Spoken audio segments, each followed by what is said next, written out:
What's up, y'all? I've got some test loads that I'm gonna be testing out for my Winchester 1901 in 10 gauge, and I've got these loaded up with 1 5/8 ounce of lead. Just kind of doing some test loads today. Want to see what they come. I've got the what they register on the chronograph. I've got the chronograph set up. Hopefully I don't shoot it and kill it. But I've got these loaded up with a smokeless powder, 40 grains of blue dot and whatever, 1 5/8 ounce lead with a blue bingo chip on top to let me know these are blue dot. So I'm gonna turn, I just turned the chronograph on, so I'm gonna load this up, put 3 in here, and see how they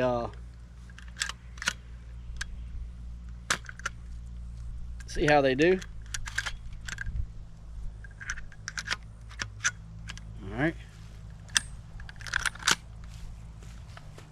All right, so let's see here.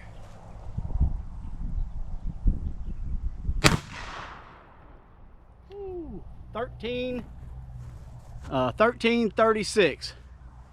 Yow, that thing put a whopping on me.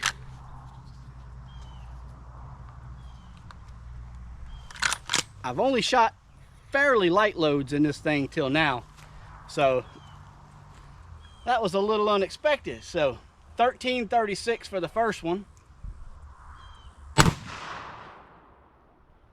1332,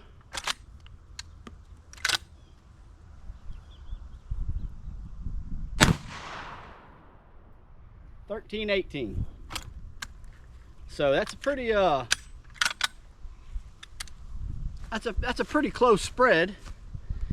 I tell you what, until today, I was thinking, man, these 10 gauges ain't that bad in 2 7/8 inch, but you start pushing them things over 1,300 feet per second, and you definitely know you're not shooting a 12 gauge anymore. I love this Winchester. This is one of my favorite shotguns, if not my favorite shotgun. Just a beautiful, unmolested gun. And I know you've seen it in some of my other videos, but got that beautiful Winchester logo. I don't know if you can see it or not, but one of my favorite shotguns. And I've been looking for a load that I can take pheasant hunting and or maybe duck hunting or something like that. Now I'd have to load it up with bismuth or steel shot to be able to hunt ducks down here, but I think it'd be pretty fun to actually, you know, I don't know when the last time this thing's ever harvested any game, so it'd be fun to get it back out there and you know, let it do its thing in the field again. And that's kind of my plan this winter, is to either take it duck hunting, or I'm trying to line up a pheasant hunt. We don't have pheasants down here in Louisiana, so it's hard to find a good pheasant hunt. But I have talked to some people who run a pheasant hunt. They do the European style in the towers. That's not really what I'm into. I want to walk the field and let some dogs you know, jump them up. So that's kind of what I'm looking for. They said that when they do that at times, so I'm gonna you know, get back with them and try to set something up to do a good pheasant hunt. I'm gonna load up a couple more, and now those were rolled crimp. I did crimp one with a regular I think a 6-star crimp, so I'm gonna try that out and see what that one does, see the difference in pressure and you know, velocity. So stay tuned, and I'm gonna load up a couple more, 3 more, and go ahead and shoot.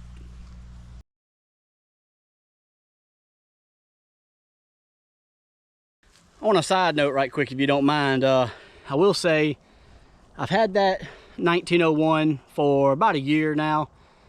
I've kind of been working my way up, and until today I was like, these short tins, you know, they're not too bad.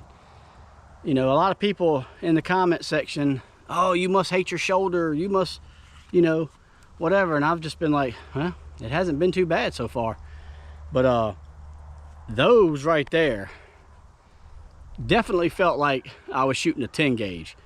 So you know, get up over 1,300 feet per second and a 1 5/8 ounce load, and things definitely change. So yeah, I just felt like I'd come in here and say that. And now you can load them down, you can load them up, you can get some pretty stout loads and still be under 10,000 psi pressure, which these guns are more than capable of handling. So I'd love to pick me up another one. I just love that shotgun. The lever action shotguns from Winchester. The 1887 was my favorite. I got it first, but